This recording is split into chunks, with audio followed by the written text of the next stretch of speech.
Hey everybody, it's Jeremy. Welcome back to EA Tetragrammaton, where we are playing This is turn 117, and this is going to be a little bit strange, and that is because I am redubbing this turn.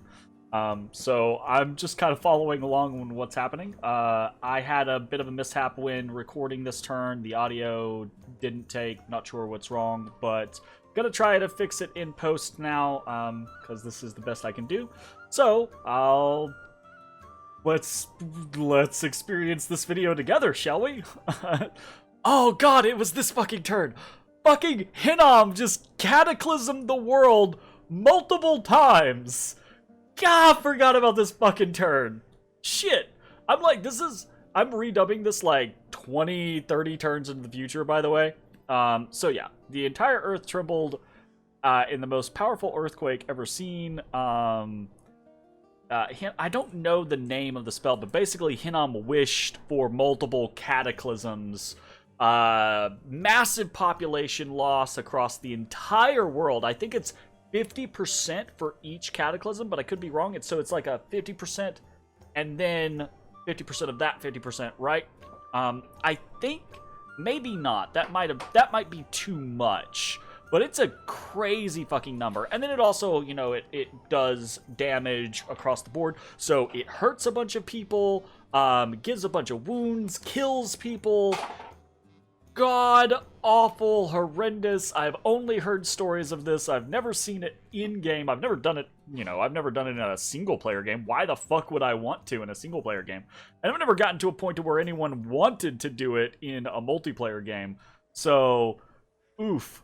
Big oof. That is, God, I forgot that this... I didn't forget that it happened, but I forgot that this was this turn. Oh my goodness. Holy shit. Alright, well, that's kind of a pain in the ass. So I'm watching, while I'm narrating this to you, right? I'm watching my face and the video, and I'm watching my face in the previous video to kind of like see, what am I talking about? Like, what does it look like I'm thinking? And that entire section was just me going like, oh god, why is this happening to me? So, very sad. Very, very sad. Is this... I don't want to spoil anything by being like, is this after this thing happened or before this thing happened? So I'm gonna keep my mouth shut on some of the shit. Oh, I'm really hyper-focused on this, aren't I? Well, you know, it's probably the worst thing to happen since my failed throne rush. Rush? Question mark? Anyways, so yeah, this is horribly detrimental to us. One of the big things that we still have going for us in the late game is our economy is still strong, right? Or was still strong. After this, we've lost so much of our population across the entirety of our empire that I can tell you it will take us a long time to get back to where we were, and I don't think we're even there still. I'm still doing this in the video. I'm still doing this. I'm still just like, oh my goodness. You know what, actually, I wonder if it would be more interesting if I just turned off my camera now. Maybe I'll turn it off and on, and we'll see how it goes. So this is me in the past being very unhappy about what is going on. I think I talk about this ad nauseum for like 20 minutes. Oh my goodness. Like, how long is this? This is a 46-minute video? I'm redubbing a 46-minute video for you guys? Why? I don't want to do this. This is bullshit. Alright. So, what is Casey watching in the background of this? What is that? He's watching something, but I don't know what it is. Yeah.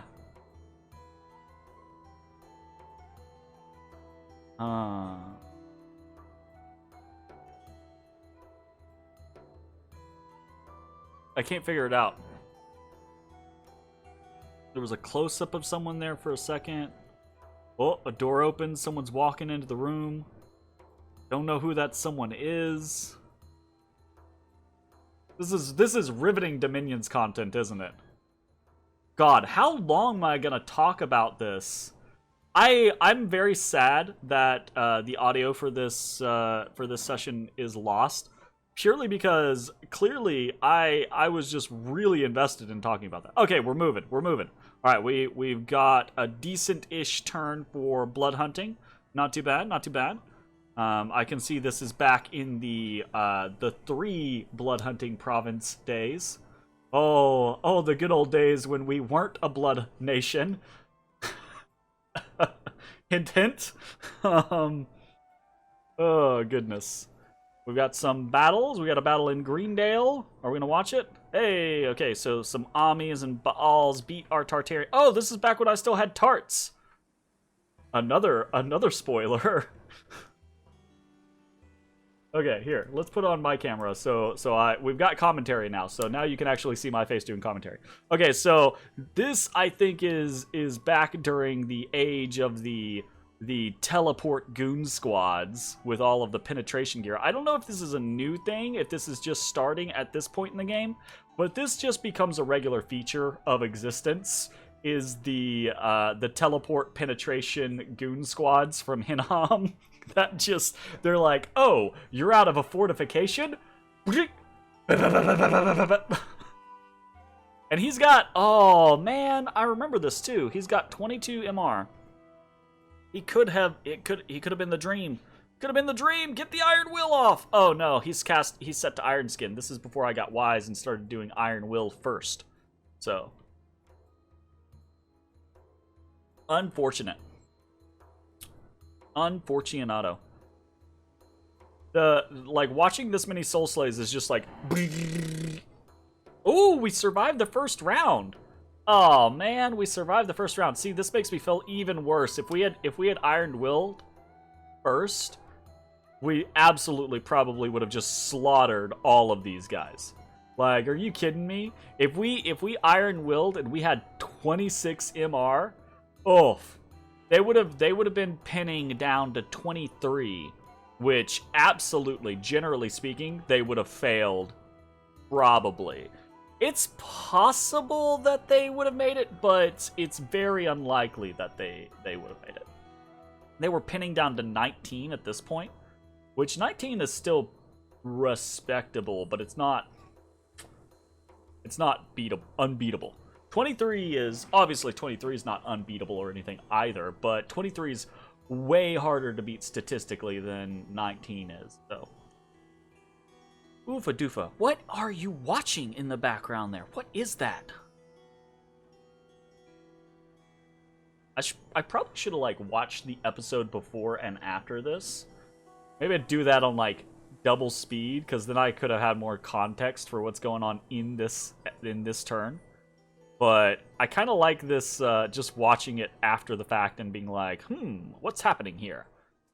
Okay. Oh, I'm doing efficiency. I'm talking. I guarantee you that's what it is. So we just looked up how much does it cost to do teleport, right? It costs 2 per teleport, so 18 gems off of all this. This tart costs 9 gems. Plus he had a bunch of gear actually, so. I'm basically trying to weasel my way into some sort of efficiency on this scenario. It's not gonna work though. It's very efficient for him to send these teleport goon squads after us. And here it goes. Right here, I'm like, all right. If this is gonna happen, we're starting off with the Iron Will. If we can get the Iron Will, then we'll be safe. The problem is that that's, I mean, it's not the fact, not the truth, but there are a bunch of other factors in there, a bunch of other mitigating factors, right? My tarts at this point don't all have great HP, great gear, so it's, they're vulnerable to a number of different threats. I don't think, does this guy have... I don't think that guy had a Amulet of Anti-Magic. Maybe he did, though. Strange. Anyways, so yeah, we're gonna change all of that over to Iron Will first and foremost to try to survive those things. Someone's messaging me. Saturday.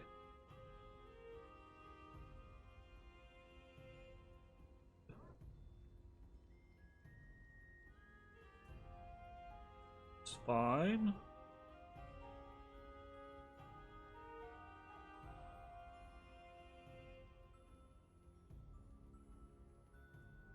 Unless something else is better.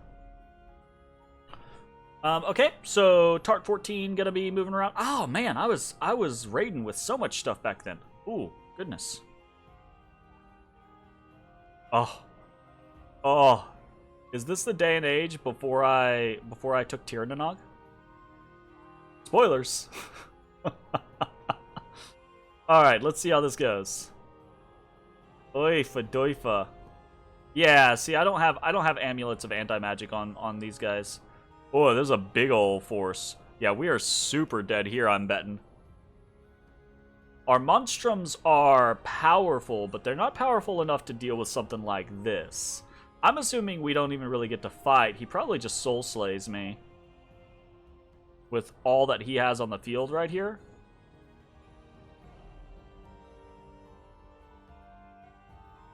Oh no, he Pillar of Fires me to death. I forgot, this is back when he had a crap ton of fire on me still. Yeah, yeah. Alright, cool, cool. Very cool.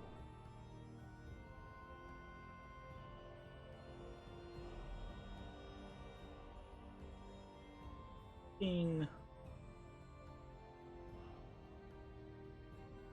Boonish, but again.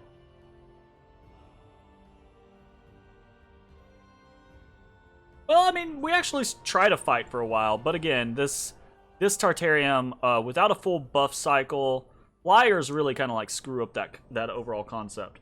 Without a full buff cycle, that Tart isn't going to be able to compete. Basically does nothing, honestly. So big nada. Flyers really screw up the buff cycle. You have to go into scenarios where there are going to be flyers with a game plan, or you have to be able to counter those flyers with something that is going to prevent them from interrupting your casting, like Vine Shields or Astral Shields or things like that. Basically, anything that is going to keep them from effectively stopping your buff cycle. And we're just going through all of the little battles, raids here or there, winning against, random forces of undead, like peace. Got a Horite Shaman back here, some Maziks.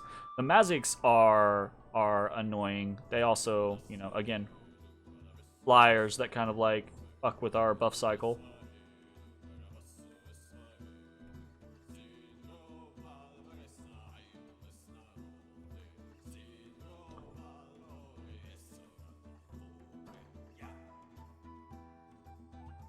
Nothing crazy coming out from here.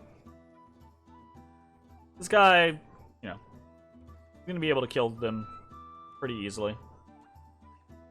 Gets through his buff cycle now that he's been left alone. I do appreciate that about this game, right? That you have your script cycle, and if you get interrupted on your script cycle, then it will, if you get interrupted and then have the ability to go back to your script, you will go back to your script.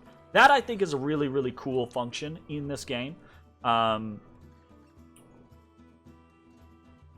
It's neat that sometimes it fucks you over, but more often than not, it's that type, like I said, right? It's that kind of concept where, take, for example, what I do with, the Wuyas and Chaco, right? With the Vine Shields, I can expect, right, that eventually I'll start to lock in all the people around me, and then I can get back to my buff cycle, or that type of situation. More raiding with our liches, our tarts, some raiding with a Lankan liches, etc. Basically just trying to put the pressure on Hinnom, trying to slowly but surely bleed Hinnom's forces down, right? Ooh, we had an Enkidu Shaman out there. Interesting. Those things are pretty valuable. Interesting that I... Ooh, is this the Battle of Tirnanok? Oh, shit. I didn't know that. Hey, okay, so we've just got a mass fucking army here. Got a communion up. Got a whole shit ton of Gudus. Got a bunch of Enkidu Shamans. Got our bear. Oh, our bear. Yes, our bear. I missed the time period where we were like, transformation's gonna be cool. So, Moloch Ball immediately casts Army of Lead. Here. Oh my god, it's this battle. Oh, shit. This is a crazy battle. Damn, this was a crazy turn to have lost. Holy shit. I'm glad I'm redubbing it, right? I wouldn't want to just skip it, because there's a lot that happens in this turn that is really, really important. The Cataclysm in this battle, most specifically. So look at all of this. He's got so much on the field. Bunch of Fire Snakes, a bunch of the Stone Golem things, a bunch of his normal infantry, a bunch of Wyverns, a bunch of Rephite Warriors and Sairs, living statues. That's what they're called, right? A couple of, undead Rephites in the background, and really the important thing we can see there in the center, right? He's got 4 Grigories, 2 Baals, and his god, the golden calf, Moloch Ball. That is fucking intense. He's also got a Jinn. Holy shit. I forgot about that guy. So yeah, Moloch Ball starts off with a cast of Army of Lead, which is big buckaroonies. I mean, it's turn 117, so of course he's gonna have a bunch of battle magic in there.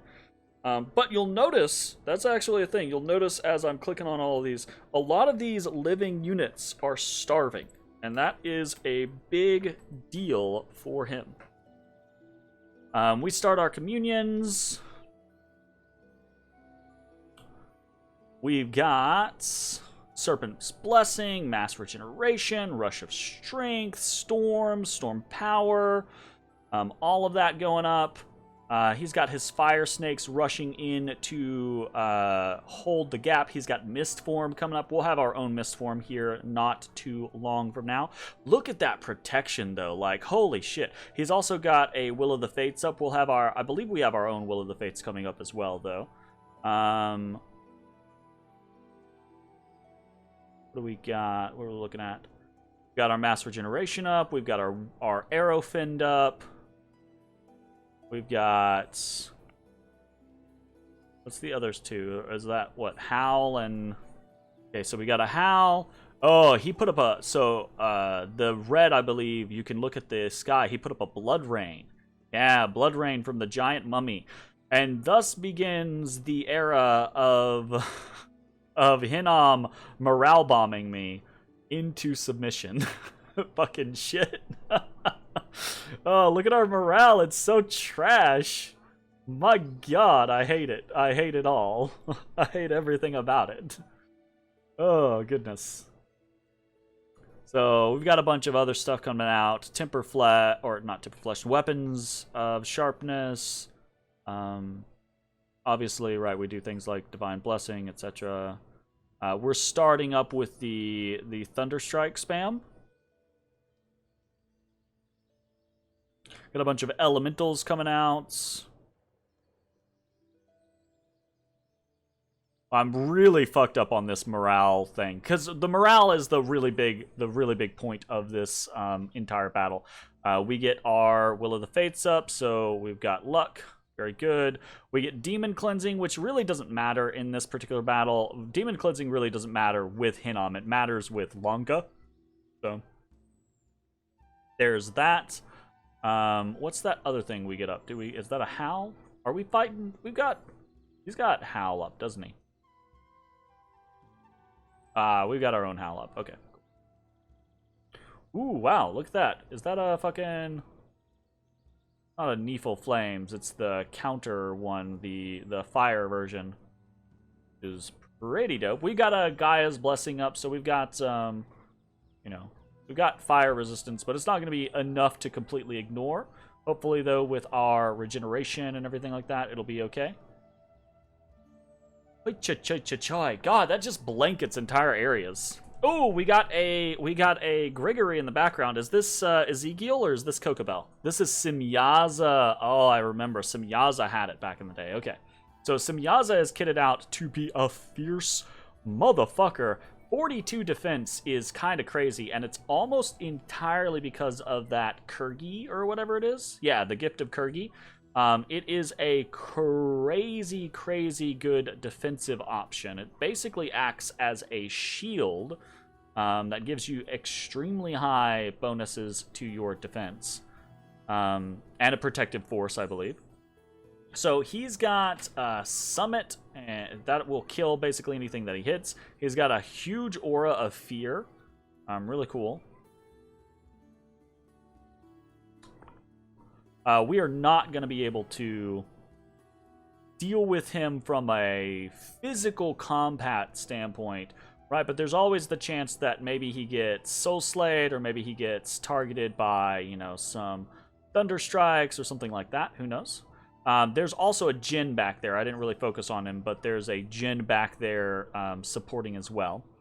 And we're just kind of stuck in the breach. The Foul Vapors isn't really doing anything because he also has put up either Serpent's Blessing. Yeah, he's got Serpent's Blessing up. Or it's Gaia's Blessing, one or the other. Irrelevant.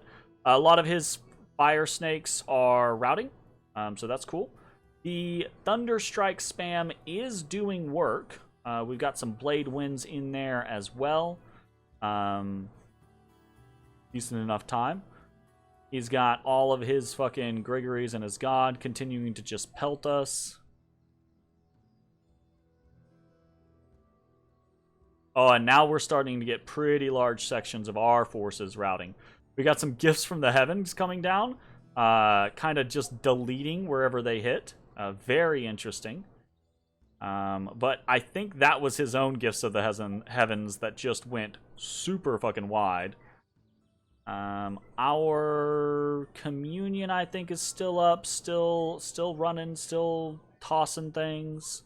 We're surrounding Simyaza. He is very fatigue neutral, so there's basically no chance of us fatiguing him out.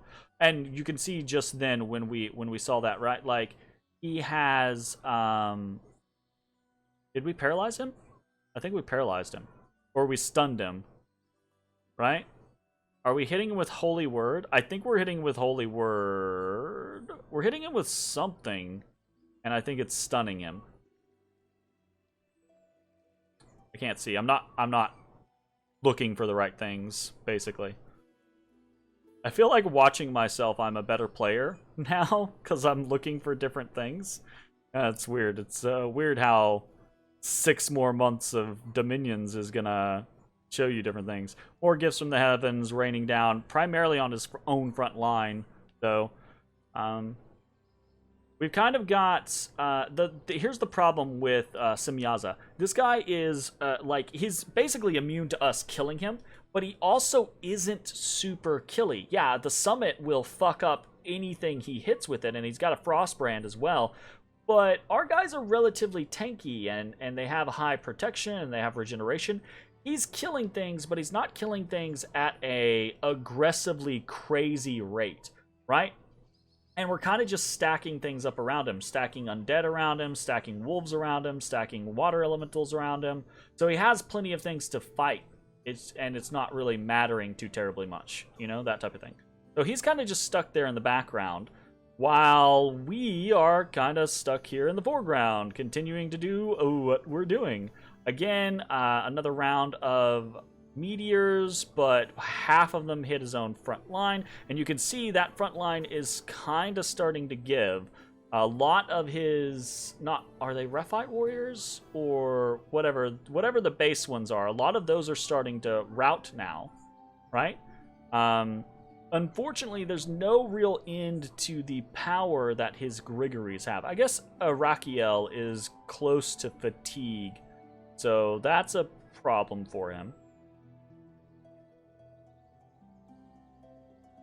Kind of just watch. Whole shit ton of Holy Word. Whole shit ton of Holy Word and Final Rest and Final Rest and Holy Word.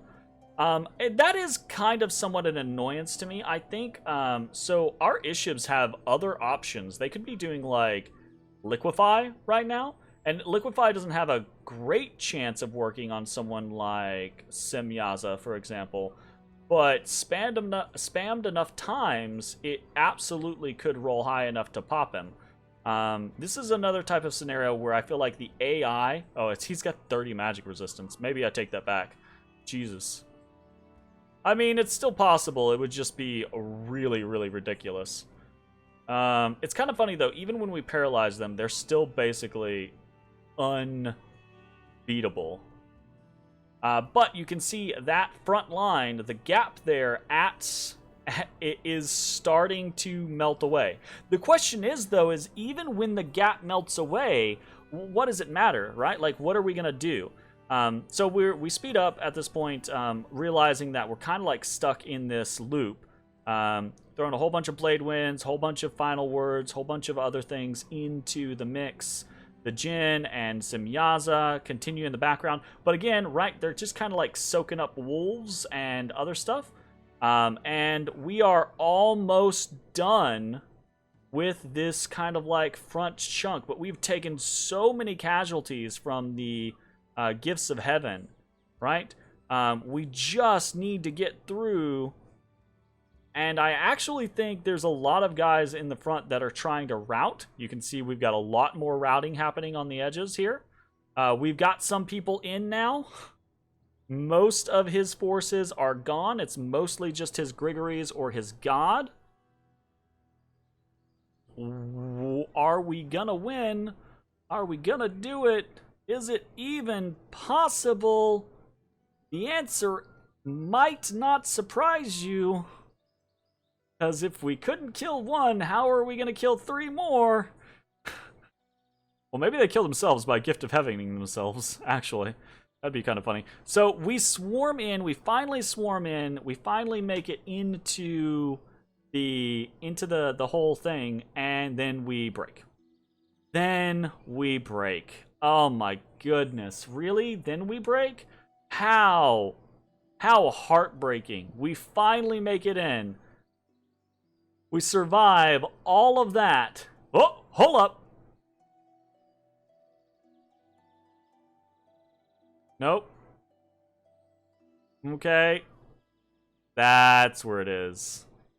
We reached it. We survived just long enough. The armies of Hinnom are routed. And here's the super important thing with all of that. We've got people out here that are slowed or crippled and are trying to flee. His Grigories are flyers. They immediately rout and die, because when you rout from a fortification battle, I'm pretty sure if you rout from a fortification battle, you die, period, regardless. The only exception being is that his god can't move, so his god can't rout. But he loses 354 units. We lose 172. He loses 4 Grigories on the route, a Jin on the route, 2 Baals, a giant mummy, whole bunch of Dawn Guards. That's the name of the other ones. Rephite Warriors. This is a big, big loss for him. And we lost the battle on technicality, but look at our losses compared to his losses, right? We lost 171 total units, most of them very replaceable units. We lost 89 Urguards. Scroll back up, you dum-dum. Come on, scroll back up, you dum-dum. We lost 89 Urguard, 36 Enkidu Spear Guard. That already puts us over 100, right? That's just infantry. We don't give a shit about losing that. We give a shit about losing mages. We lost 5 Crystal Sorceresses. That sucks because that's the majority of our communion up here. We lost a Gudu, 1 Ishib, 4 Shamans again. The majority of our communion up here. We're basically communionless up here. But other than that, the vast majority of our mages live. The vast majority of our mages live. And this is going to be an impetus. We are going to capitalize on this. We are going to come back. We're going to take Tir Nanog. And then we're going to try to use that. This is a big loss. This is a very big loss for him. If for no other reason, obviously, right, like just like we don't care about all the infantry, he doesn't really care about all the infantry. That's most of what he lost, but he cares a lot about those fucking Grigori. He's got to replace those Grigori. He's got to replace all the fucking items off of those Grigori, because he didn't pick up all of them. Right? Because all he had was his god, and his god had full item slots, you know? So he's got to replace all of those items. That is a massive investment in gems, a massive investment in potentially time, depending on how much he's sitting on currently. Right? Look at the number of uniques, and that's the other thing. Is he loses, I think, 2 globals off of this. I think he loses... shit, what is it? I think he loses Earthblood Deepwell and... Fuck, what's the other one? You guys will know what the other one is, because I'll have been bitching about the other one, whatever it was. I don't think it's... I can't remember what it is. But it's big. It's big. Him losing this battle is a big fucking deal. Kind of I say turning point, but knowing what I know, this is probably, if it weren't for this battle, if we had lost, if this has been role reversed, right? And we were the ones to lose 350 units, and he was the one to lose 170 something, right? And he still had a realistic fighting force here. This would be a very, very different game going forward. Very, very different game going forward. And this is basically just me, like, looking through all of the different things and trying to, like, total up, right? Like, that single sword was 60 fucking astral pearls, right? Like, he lost a whole lot just off of the back of those Grigori. And I mean, even in the scenario of, like, losing all the chaff that he did, those Dawn Guard and Rephite warriors are expensive, right? They're not cheap. They're more expensive, I think, than our Urguard, right? Our Mushushus are more expensive, but, like, we'll take that trade. Absolutely, we'll take that trade. A very big deal. So, all right, how much longer am I going to spend on this thing? 50,000 years? What are we watching it again? We're watching it again. We're not watching anything. We're just paused on it. We're just talking. Man, I'm long-winded, y'all. Look at this. Oh, I'm talking about the morale issue. Oh, okay. So it's actually funny, right? Like we won because we routed when we did. It is possible, like, if we had been forced to just kind of, like, fight this to the death, right? Then we might have actually lost. So it is because routing exists and works in the way that it does that we actually won this. So kind of interesting. I have a good note too. You know what? Yeah, whatever. Yeah, Blood Rain is a pain in the ass. Skip through some of this stuff. Okay, what else do we got going on? Watch the tail end of this, and then we'll go through the rest of the events.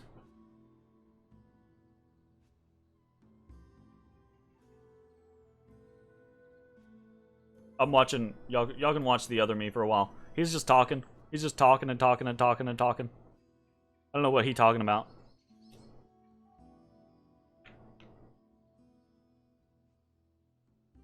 Hmm. You know what I really need in these armies? I really need some super combatant killers. Like that is something that I just do not put enough investment into in these types of battles. Like I need some flying flesh eaters? Flesh eaters? Is that what those are called?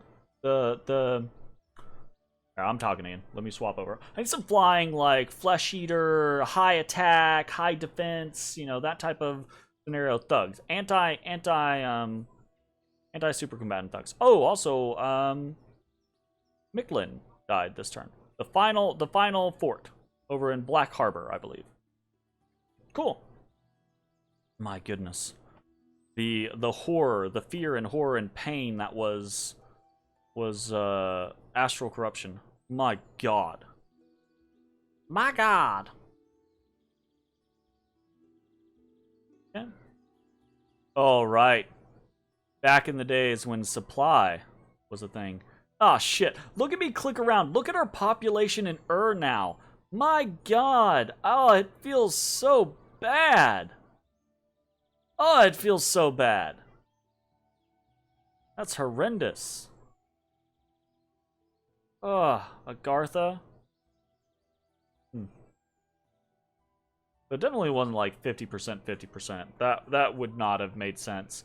But it was a I don't maybe it's like a 10% loss across the board. We could look that up. I could look that up while I'm just jack and jaw on the screen.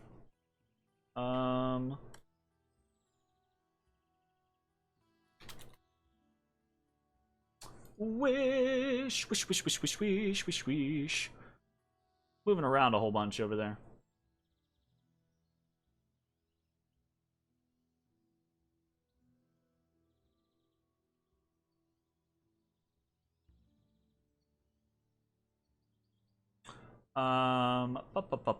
So I'm looking up the what the damn cataclysm thing is. Oh, it's 20%. Yeah, Armageddon, genocide, death in the world, everyone, everything. Every province on the map loses 20% population. Every unit on the map has a 20% chance of being hit with an armor-piercing attack of a base damage 15 plus DRN. Right? So he did 2 of those.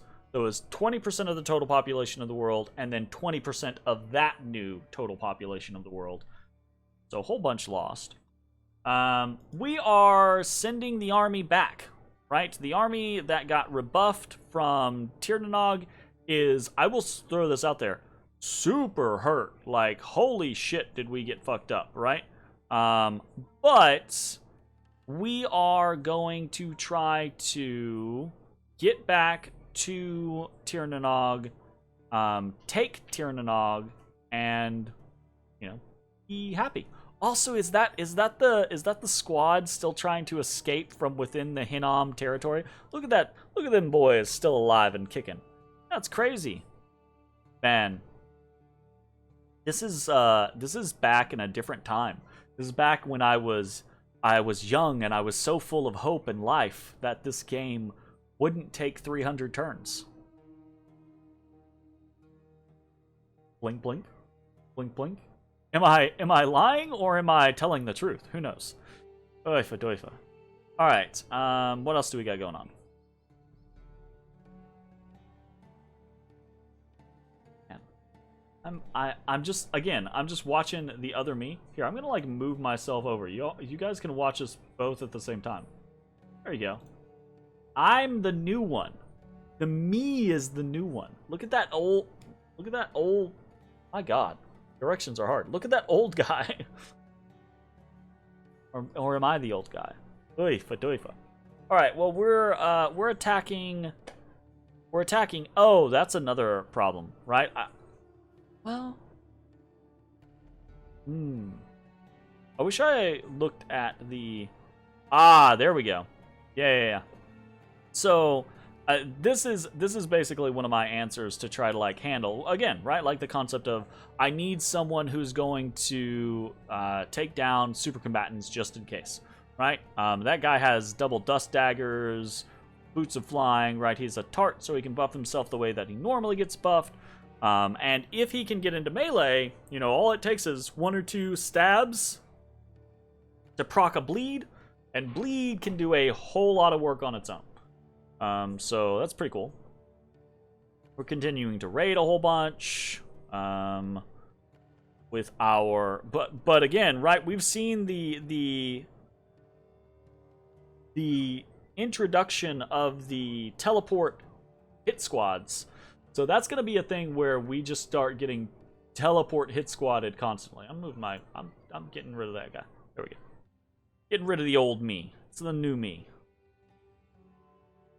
All right. What else are we looking around for? We've got some basic movements. We're getting our vampires moved up to Pirena to start doing some blood hunting there. Blood hunting still happening in Kun Aral, I see. Cool, cool. Very nice. We've got some blood hunting in Scraw Point. We're basically moving the blood hunters from Scraw Point to Tirania? Coneberg, there we go. That's what it is. So we're gonna have Pirena, Coneberg, Kunaral, and honestly, we also start eyeing up new places. I don't know how soon we move to those new places, but yeah. Oh yeah, here's the other thing. To help kind of reinforce, we are sending a massive army. We are teleporting a massive army up to Pangaea, right? So that we will be in range to teleport elsewhere, to teleport onto Halbathria, to teleport onto Tirnanog, etc., etc., to kind of help reinforce the Tirnanog front army, right? So fingers crossed that that's gonna work all well. Who knows? I guess I do. I know. I know if that's gonna work, right? This from the future thing's kind of fun, honestly. Not gonna lie. I just wish it wasn't 50 minutes of fun. Oh my god. Alright. Okay, so we're gonna start sending some other Gudus. This is something that I probably do not do a great job of. I'm always like hesitant that I'm gonna get like stabbed in the back in games. So I always do that thing where I'm like, oh, I've gotta leave people on my borders on the other side so that, yeah, you know, there's a good argument for projecting strength in that way and in such a manner, but there's also a good argument for not doing that, because what am I cloud trapezing? Am I cloud trapezing? That doesn't seem like a good idea. Ooh.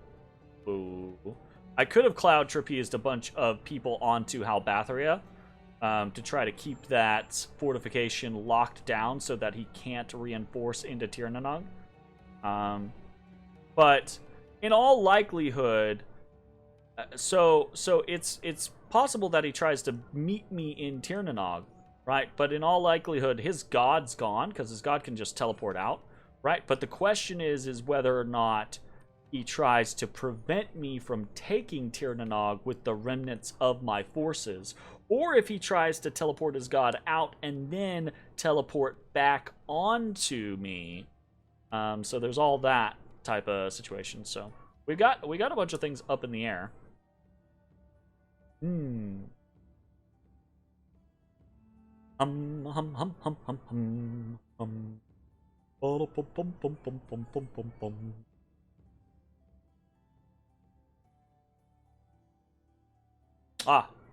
Mother Oak, Maelstrom.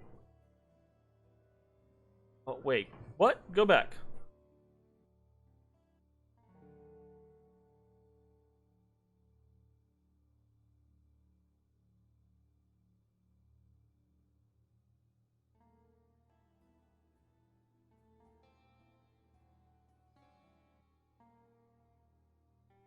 What was this?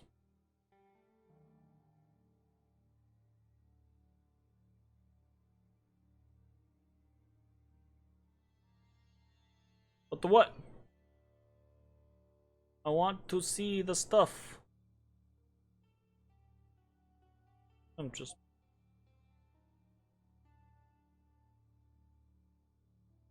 Okay. Let's see.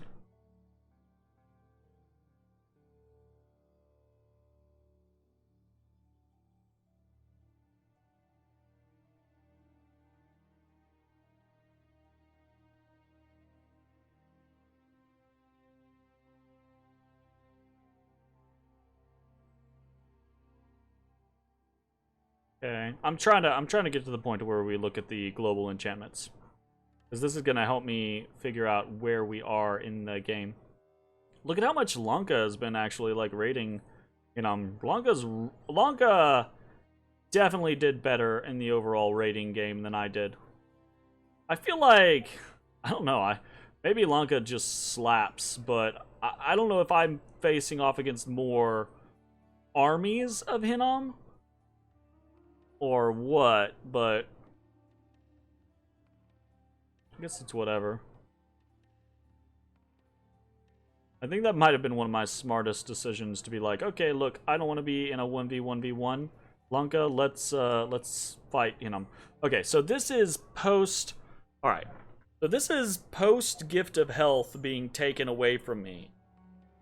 And post Well of Misery being taken away from me. So this is the... We don't produce Tartarians anymore, right? We've got Maelstrom, we've got Mother Oak. He just lost... I think he just lost, like, Earthblood, Deepwell, and... Oh, something else. Maybe, like... Dark Skies or something? I don't know. But... either way, it's fine. Alright. Let's see what happens in the rest of this. We're just looking at things. I think this is kind of the wrap-up, honestly. We've got... There's a pretty good place to end, right? We've got all of this raiding going on. We've got this hoping to capitalize on this big battle in Tir Nanog. Whole bunch of losses from Hinnom this turn. Honestly, kind of like a big turning point for us, I would think. If we are able to capitalize on this, this is going to be a really, really big deal for us. I guess that's going to be it for this video. Thanks for watching. Sorry for the dub. I know it's probably weird. It's disconnected. It's disjointed. You have to watch me try to figure out what's going on a whole bunch. I can say that there aren't any more of these for quite some time. So, yay! Thanks for watching. We'll see you next time. Bye, everybody.